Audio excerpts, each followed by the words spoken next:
ISKCON যে ভারতীয় উগ্রবাদিত্ব যে সরকার মোদী সরকারের যে এজেন্ডা বাস্তবায়নের একটা নীল নকশা আমরা গতকাল চট্টগ্রামে দেখলাম। আসলে আমরা বলতে চাই হিন্দু ধর্মের সাথে ইসকনের কোনো সম্পর্ক নাই। ইসকন হচ্ছে একটা উগ্রবাদী সন্ত্রাসী জঙ্গি গ্রুপ, এটা একটা সন্ত্রাসবাদী সংগঠন, এটা একটা উগ্রবাদী সংগঠন।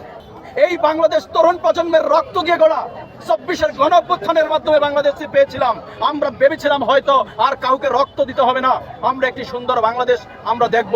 কিন্তু সেই ষড়যন্ত্রকারীরা, সেই গসিটি বেগমরা এখনো কিন্তু চক্রান্ত করে যাচ্ছে। চিন্ময় একটা লম্পট, একটা অসৎ, একটা সমকামী ব্যক্তি। এই অসৎ ব্যক্তিকে নিয়ে যারা আজকে ঢাকেশ্বরী মন্দিরে সংবাদ সম্মেলন করেন, তাদের হুঁশিয়ার করে দিতে চাই, এই চিন্ময় আপনাদের সাথে কোনো সম্পর্ক আছে কিনা আপনারা এটা পরিষ্কার করবেন। যদি আপনাদের সাথে সম্পর্ক থাকে, চট্টগ্রামের যে আমার ভাই নিহত হয়েছে তার দায় আপনাদের নিতে হবে। এই সাইফুল হক ইসলামের যে রক্ত, আমরা সেটা বৃথা যেতে দেব না। আমার হিন্দু ভাইদের উদ্দেশ্যে বলছি, সনাতনী ধর্ম আর ইসকন এক জিনিস না। আমরা হিন্দু ধর্মের বিপক্ষে না, আমরা হিন্দু ভাইদের বিপক্ষে না, আমরা ইসকনের বিরুদ্ধে। বাংলার জমিন ইসকন থাকবে না হলে আমরা থাকবো।